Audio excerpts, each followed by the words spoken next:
Bom dia, graça e paz. Mais um dia na presença do nosso Senhor. Queria estar deixando uma palavra que está lá em Gênesis 22.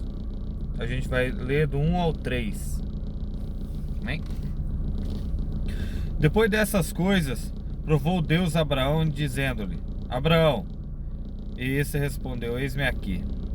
Então disse Deus: Toma o teu filho, o teu único filho, Isaque, a quem amas, e vai à terra de Moriá, e oferece-o ali em holocausto sobre um dos montes que te mostrarei. Levantou-se, pois, Abraão de madrugada, albardoou o seu jumento, tomou consigo 2 de seus servos e a Isaque, seu filho. Tendo cortado a lenha para o holocausto, partiu para o lugar que Deus lhe dissera. Bem, todos sabem, Isaque era o filho da promessa, né? Por mais que Abraão já tivera um outro filho com a serva Sara. E Abraão amava muito esse filho, Isaque. E Deus chega e pede para Abraão e fala assim: Abraão, ele fala: eis-me aqui, Senhor. Ele fala: ó, oferece seu filho para mim, sacrifica ele para mim. E Abraão, como você olha na palavra, Deus pede, ele não retruca, né? Ele não questiona Deus. E eu paro e fico pensando assim, ó. Abraão tá lá cortando a lenha pro holocausto, né, para colocar o filho dele. E o que passa na cabeça dele, né? Nesse momento, eu vou sacrificar meu filho, né? E vai e para. Olha, eu vou fazer esse outro aqui, tô preparando o fogo para levar, para sacrificar meu filho. Creio que ele não ficou murmurando, não ficou nada, mas antes confiando no Senhor. Por que confiando no Senhor? Porque quando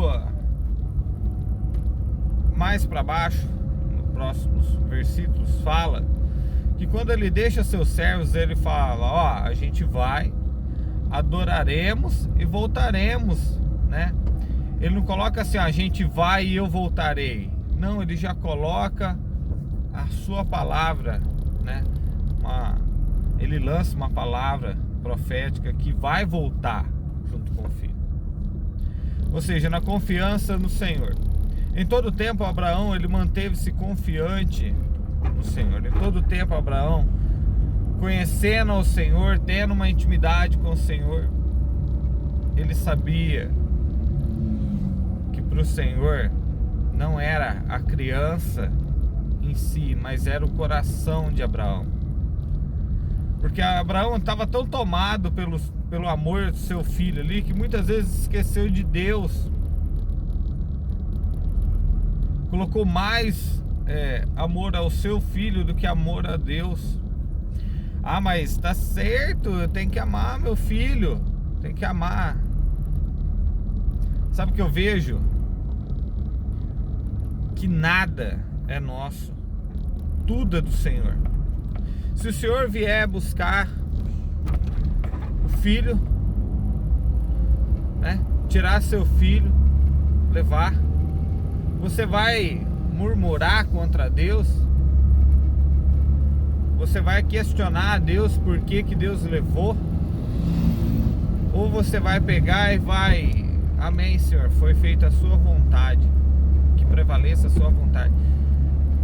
Se você questionar, então por que você ora falando para Deus: ai, Senhor, que seja feita a sua vontade, não a minha? Então não ore assim: Senhor, que prevaleça a minha vontade, então a sua não. Se esquecemos que Ele é Deus, que Ele faz o que Ele quer.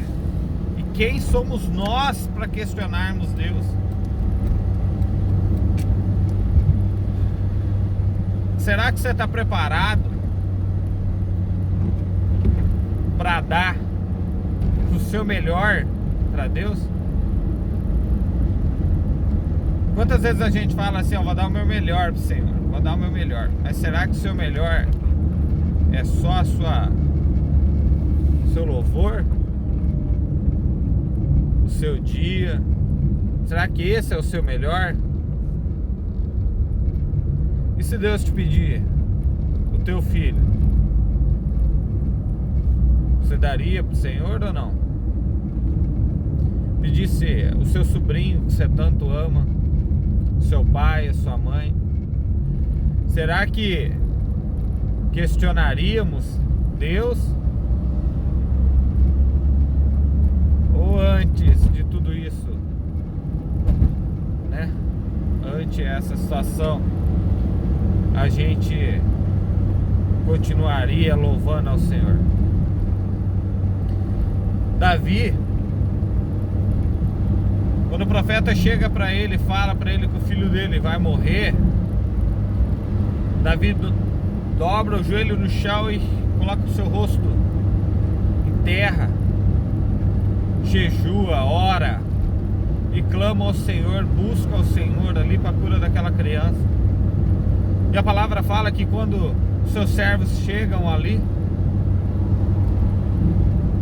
e começam a cochichar um com o outro, ele olha e fala assim, é morta? Questionamento, a criança é morta? Eles falam, é morta. Ele se levanta, lava-se, unge e troca suas vestes e vai comer. Aí os seus servos olham e falam assim, mas o que fizeste? Né? Jejuava e orava quando a criança estava viva. E agora que a criança está morta, o que você vai fazer? Entendeu? Vai comer. Aí ele fala, se eu for lá diante daquela criança, ela vai voltar à vida? Não vai, porque o Senhor já tinha falado, olha, essa criança vai morrer. Percebe-se que Davi tinha uma intimidade com o Senhor. Davi, ele mantinha uma intimidade com Deus e sabia que prevalecia a vontade do Senhor, e ele fizera tudo aquilo que o Senhor mandava. Por mais errado que Davi era, por mais erros que Davi cometia, Davi era temente ao Senhor. Ele buscava o Senhor. E Davi sabia de tão importante era estar na presença do Senhor e fazer a vontade do Senhor, que Davi, em um dos salmos, fala, Senhor, não retires de mim o teu Espírito, porque ele sabia que o Espírito do Senhor, na vida dele, ele tinha tudo. Sem o Espírito de Deus na vida dele, ele não tinha nada, ele não era nada, ele não era ninguém. Não que ele era conhecido pelas suas obras, pela força do seu braço, mas era conhecido porque ele entrava numa batalha, ele entrava em qualquer situação com a força do Senhor. Ou seja, era elevado o nome do Senhor, era exaltado o nome do Senhor.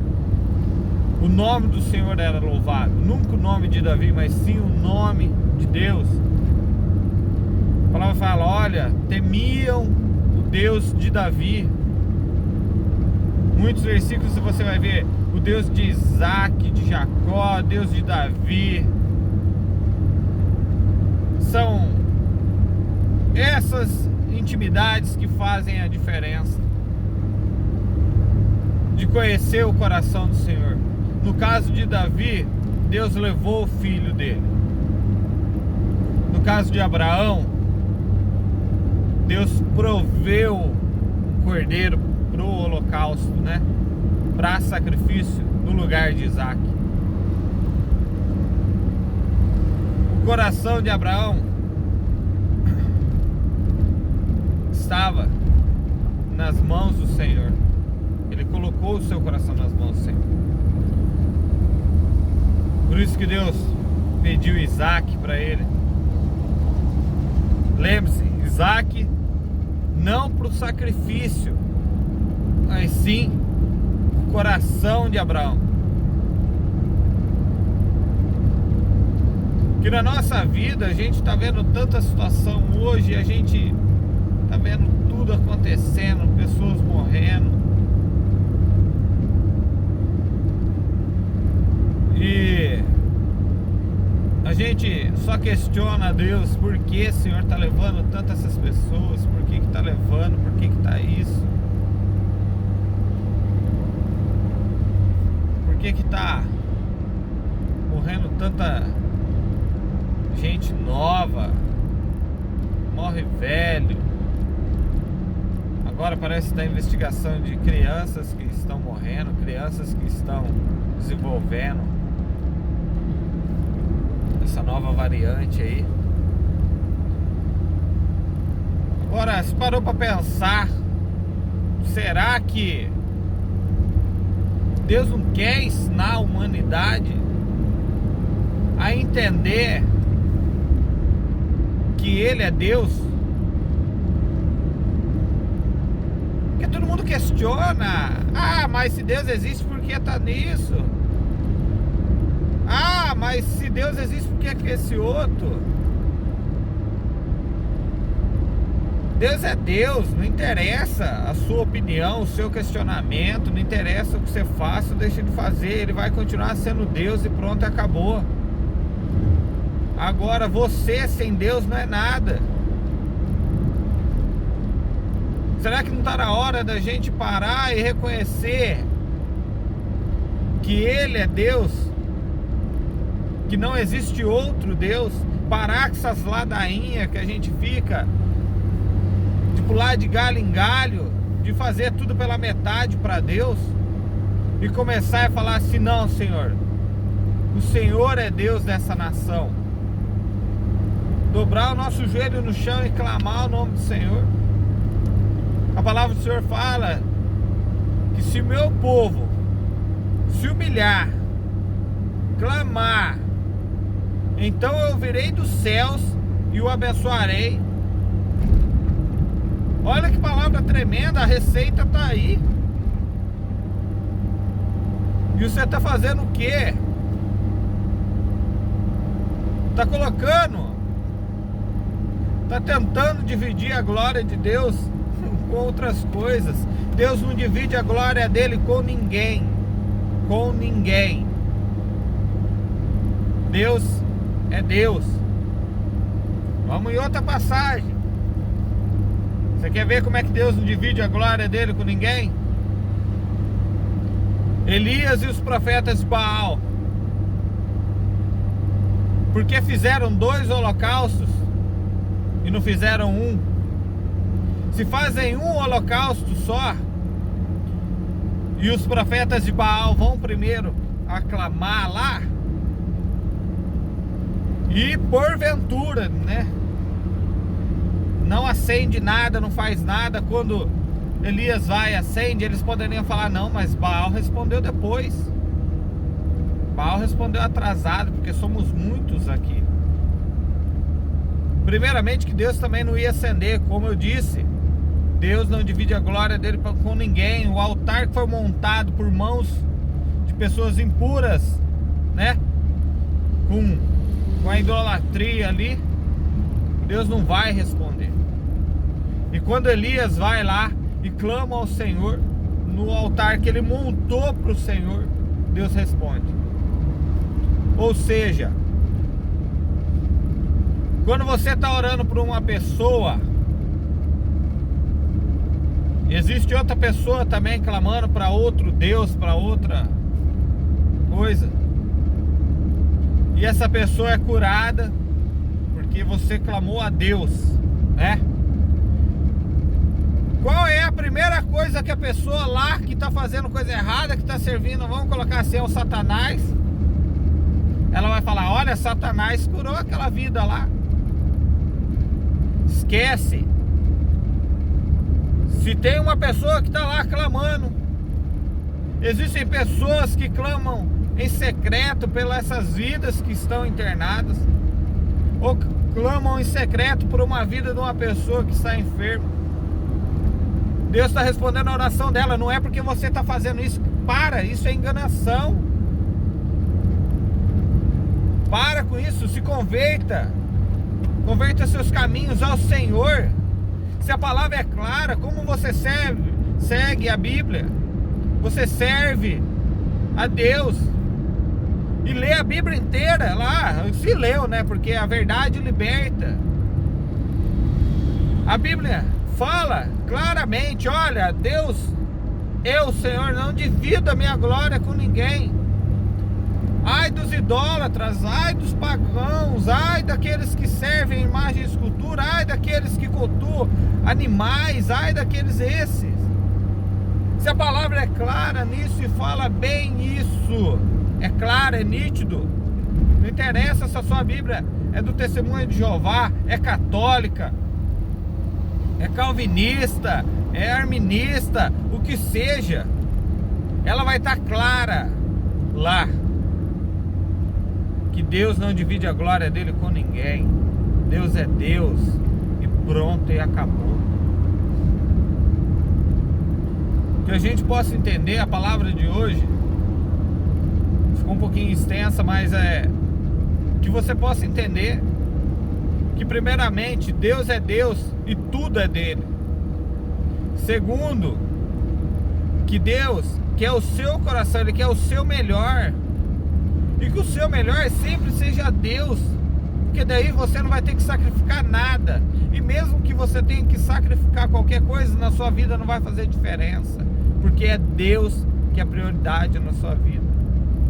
E que possamos reconhecer, em terceiro, reconhecer que somos falhos, e mesmo sendo falhos, Deus nos ama e Ele quer ter esse contato conosco. Que você venha ter um dia abençoado hoje, que o Senhor possa resplandecer sobre a sua vida, porque Deus tem sempre o melhor para nós. Amém? Um bom dia a todos, fiquem na presença do nosso Deus. Amém?